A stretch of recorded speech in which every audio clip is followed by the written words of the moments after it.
ñu ngi ci page 18 mu ne ko plusieurs fois il m'est apparu mu ne yoon yu bari il m'est apparu feeñu woon na ma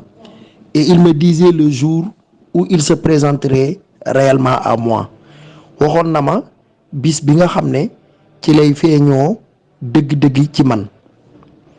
maanaam ci lay ñëwee wane boppam dëgg-dëgg ci man il précisait l'heure et l'endroit leeraloon na sax waxtu wa ak barab ba ak place ba daal mais moi waaye man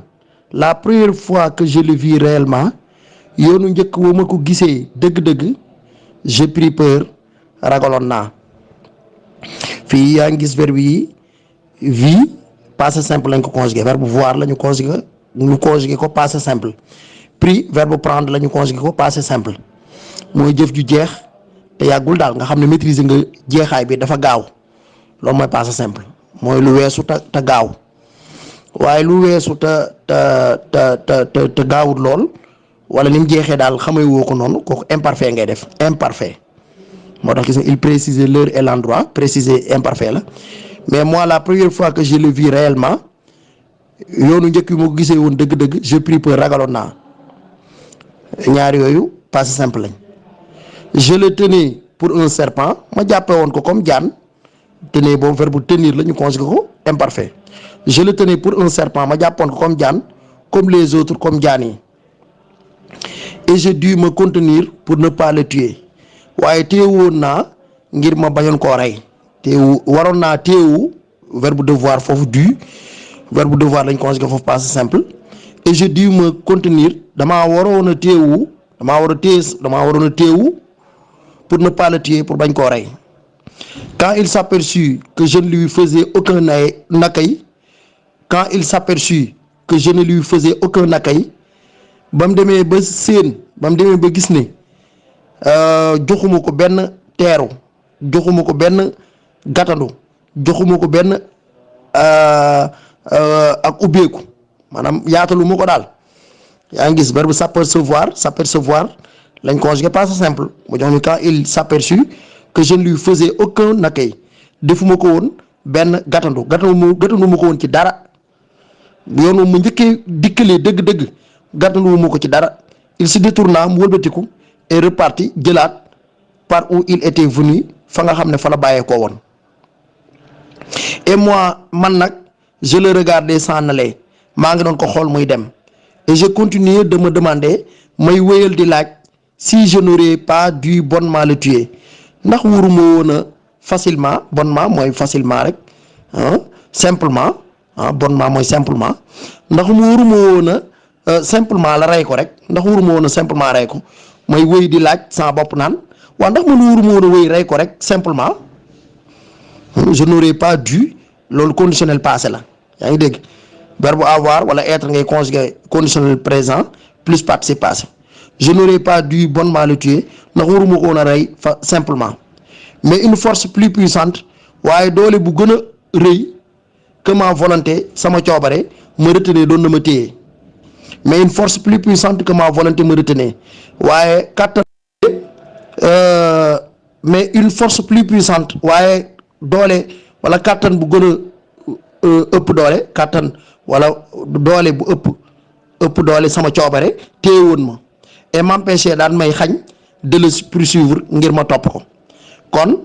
ab kattan bu ëpp doole sama coobare téye woon na ma daan may xañ ci ma topp ko une force plus puissante que ma volonté me retenait et m'empêchait de le poursuivre je le regardais disparaître doon naa ko xool mu làqu xool naa ko mu jékki-jékki ne mes xool naa ko ba mu dem je le regardais disparaître ma xool ko ba mu dem et même en ce moment te ci jamono boobu en ce moment encore ci jamono boobu ba tey j'aurais pu facilement le rattraper mënoon naa ci lu yomb jàppoon ko j'aurais pu facilement le rattraper il suffit de quelques enjambées doyoon na rek ay jéego rek ay yenneti jéego rek mais une sorte de paralysie waaye benn xeetu paralysie benn xeetu du téye sa yaram m'immobiliser moo ne ma tekk moo ma téye moo téye sama yaram lu mel ni xeetu paralysé moo ma téye Quelle fut ma première rencontre li mel noonu moo nekkoon sama daje bu njëkk avec le petit serpent noir ak jaan ju ndaw ju ñuul ji niki nii moo nekkoon sama daje bu njëkk ak jaan ju ndaw ju ñuul ji. Il se tut un moment noppi na ab diir sama papa mi may nettali noppi na ab diir puis repris ginnaaw bi mu tàmbaliwaat. La nuit suivante guddi gi ca topp je revis le serpent en rêve ma gisaat ko jaan ji ci gént verbe revoir lañ conjugué passé simple foofu ma gisaat jaan gi ci gént. Je suis venu comme je t'en avais averti ñëwoon naa comme ni ma la ko yëgalee woon comme ni ma la ko xibaare woon comme ni ma la ko xamalee woon ñëwoon naa moom jaan ji wax ko loolu ci gént ne ko ñëwoon naa comme ni ma la ko diggee woon diitil jaan ji wax loolu. Et toi yow tu m'as fait nul accueil yow nag defoo ma benn gàttandu yow defoo ma benn teeru et même je te voyais te gisoon naa la sur le point de me faire mauvais accueil gisoon naa la sax nga nekk ci yoonu def ma teeru bu ñaaw wala gàttandu bu ñaaw. Je lisais dans tes yeux jàngoon naa ci say bët pourquoi me repousses-tu lu tax nga may dàq lu tax nga may bañ lu tax nga bañ maa faale lu tax nga may dàq. Je suis le génie de ta race man maay sa tuuru xeet et c'est en tant que génie de ta race te man comme ni ma nekkee tuuru sa xeet que je me présente à toi ci looloo tax may feeñ ci yow comme au plus digne waaye ci nga gën koo kii rek nga gën koo mérito daal wala boog nga gën koo yayoo nga gën koo yayoo nga gën koo yayoo ci yayoo gi nga ko yayoo daal ma nekk seen tuuru xeet ci laa teewee ci yow ngir baaxee la ko ngir gën la koo yayeel ngir gën la koo jox ngir cër buñ la jox. Cesse donc de me craindre kon bàyyil di ma ragal et prends garde de me repousser te nga wattandiku di ma dàq car je t'apporte le succès dama lay indil réussite dama lay indil texe dama lay indil lu baax dama lay indil succès mooy najaaxa dama lay indil jàmm dama lay indil ak yokkute apporter mooy indi emporter mooy yóbbu amener mooy indi emmener mooy yóbbu kon su amee a mooy indi port mooy looy gàddu porter apporter looy indi gàddu ko amener looy jàpp ci loxoom muy dox nga ñëw indi ko léegi emporter looy gàddu yóbbu ko emmener looy gàddu looy jàpp ci di ko guider mener looy guider jàpp ko ci loxoom yóbbu ko emmener kon em bi mooy yóbbu wala am bi mooy yóbbu wala em bi rek emporter emmener mooy yóbbu waaye a bi bu dee a bi mooy indi nag apporter mooy indi jàpp ko gàddu ko loo gàddu amener nag mooy loo xam da nga koy guider mener da nga koy tette daal da nga koy wan yoon yeeg yooyu. dès lors ca boobu noonu j'accueille le serpent damay gàttandu jaan ji quand ci jamono boo xam ne pour la seconde fois ci ñaareel bi yoon il se présentait ba mu feeñee ba mu teewee ba mu nekkee ba mu ñëwee. Je l'accueillis sans crainte ma teeru ko ma gàttandu ko te ragaluma je l'accueillis avec amitié ma gàttandu ko ci xaritoo et lui ne me fit jamais que du bien moom it defuma dara lu rafet defuma dara ci lu rafet rek la ma def daal. Mon père se tut encore un moment sam papa noppiwaat na ab diir puis il dit ginnaaw bi wax ne tu vois bien gis nga bu baax toi-même yow ci sa bopp que je ne suis pas plus capable qu'un autre que ne man gënumaa xereñ gënumaa man keneen que je n'ai rien de plus que les autres awma dara lu ëppale ñeneen ñi de même que j'ai moins que les autres te sax maa am lu gën a néew ci ñeneen ñi puisque je donne tout ndaxte damay joxe lépp puisque je donnerai ndax damay joxe ji jusqu'à ma dernière chemise ba sama chemise ba mujj sax dama koy joxe pourtant je suis plus connu que les autres te waaye man lañ gën a xam ci ñeneen ñi et mon nom est dans toutes les bouches te sama tur mi ngi ci gémmiñ ñëpp a ngi koy tudd sama tur ñëpp a ngi koy tudd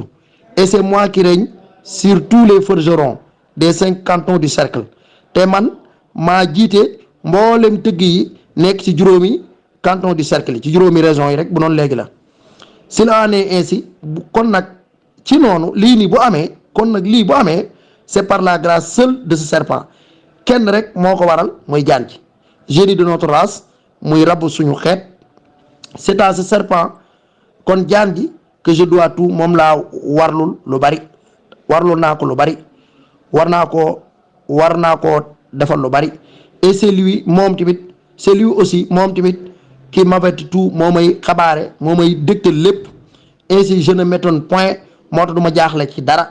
à mon réveil su ma yeewoo de voir tel ma gis kii ou tel wala keneen m'attendait devant l'atelier di ma xaar ci place bi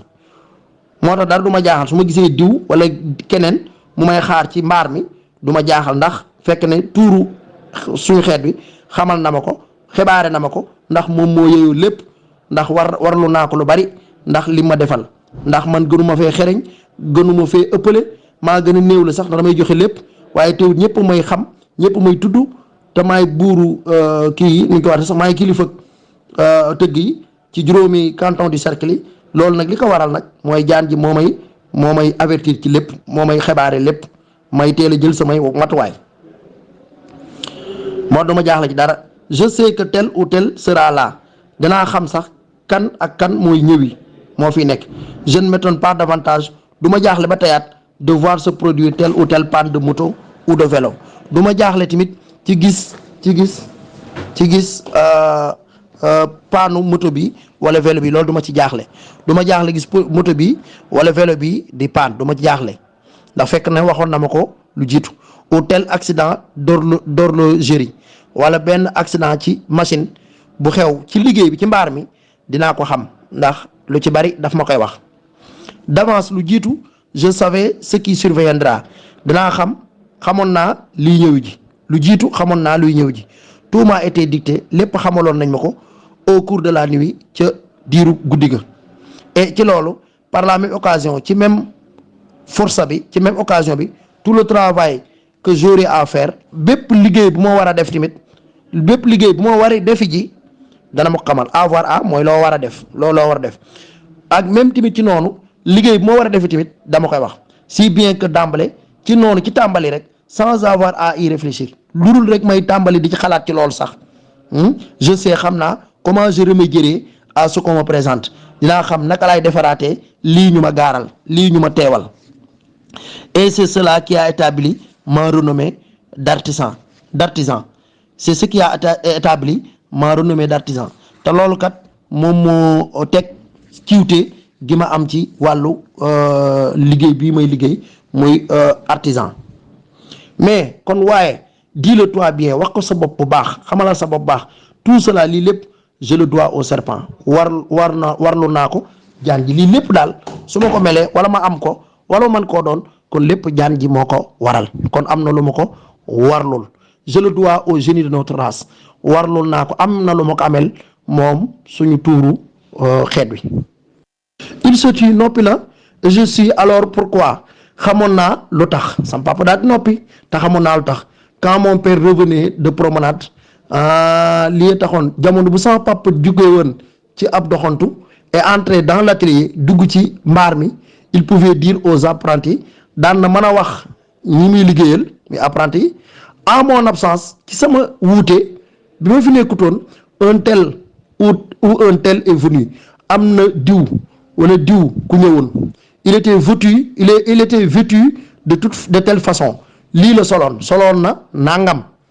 il venait de tel endroit jóge woon na bërëb sangam il a porté tel travail indi woon na liggéey sangam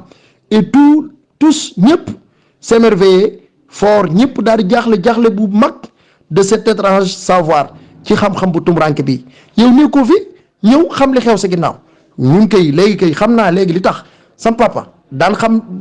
bu fi nekkutaan daan xam li xew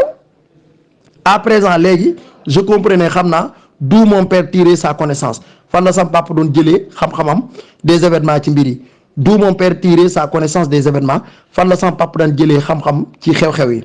quand je relevais les yeux bi ma yëkkatee samay bët je vis que mon père m'observait gisoon naa ne sam papa mi ngi ma doon seetlu mu daal di waxaat je t'ai dit tout cela kon wax naa la lépp petit gone parce que tu es mon fils ndax yaay sama doom l'aîné de mes fils yaay sama taawu doom yi et que je n'ai rien à te cacher làquma la dara il y a une manière de conduite à tenir kon am na wenn xeetu sóobin boo war a jàpp boo war a doxalee et certaine façon d'agir ak noo war a di yëngatoo noo war di doxalee pour qu'un jour ngir benn bis le génie de notre race suñu tuuru xeet wi se dirige vers toi aussi mu mën a ñëw ci yow timit j'étais nekkoon naa moi man sa pap dans cette ligne de conduite ci yoon woowu laa sooboon qui détermine looloo amal sax notre génie à nous visiter ba tout suñu tuur bi di ñu seet si nii inconsciemment peut-être doo ci yëg mën naa am doo yëg li may wax doo ko yëg mën naa am mais toujours waaye saa su ne est-il que ndax dina nekk sax si que si tu veux bu fekkee bëgg nga que le génie de notre race te visite un jour su fekkee bëgg nga tuuru xeet wi seet si la benn bis si tu veux en hériter à ton tour bu fekkee jël bëgg ngaa dono sa wàll il faudra war na que tu adoptes ce même comportement di nga jikkoo nga melowoo melokaan wii nii même melokaan wi il faudra désormais war na ci lu gàtt daal que tu me fréquentes davantage ka ngay nekk ak man lu ëpp. Il me regardait avec passion mi ngi ma doon xool sam papa ak ci cofeel et brusquement ci saasi rek il soupira mu nooyi waat j'ai peur ne daal ne ragal naa sam papa daal ne ragal naa j'ai bien peur ragal naa ba tey petit sama doom que tu ne me fréquentes jamais assez que doo nekk ci man lu bari. Tu vas à l'école da ngay dem école et un jour benn bés tu quitteras cette école da ngay jógee ci école boobu pour une plus grande pour dem ci école bu gën a mag tu me quitteras da nga fi bàyyeekoo petit yow ku ndaw yow sama doom petit mooy ku ndaw rek waaye li ci jublu mooy doom ji et de nouveau ci lu dooleekuwaat il soupira mu nooyuwaat daal di nooyuwaat je voyais qu'il avait le cœur lourd gisoon naa ne am na xol bu diis la lampe tempête lampe pétrole bi suspendu à la véranda bi xam dañ koo takkoon dañ ko wéeroon ci ëtt bi dañ ko wéeroon ci véranda bi l'éclairait crûment mi ngi doon leeral ci leeral bu yaatu il me paraît soudain mu nuruma ci saasi rek comme vieux yi ku màgget sam papa daal muy nuyu ci saasi rek ku màgget ma ne ko père ma woo ko ne ko papa m'écriai-je ma daal di yuuxu ne ko papa mu ne fils mu ne doom dit-il à mi-voix mu daal di wax loolu ci kàddu gu ndaw et je ne savais plus xamatuma woon si je devais continuer d'aller à l'école ndax damaa war di wéy di dem école ou si je devais demeurer dans l'atelier wala damaa war a des ci mbaar mi j'étais dans un trouble inexprimable nekkoon naa ci jafe-jafe boo xam ne mënee su koo wax mu ne ma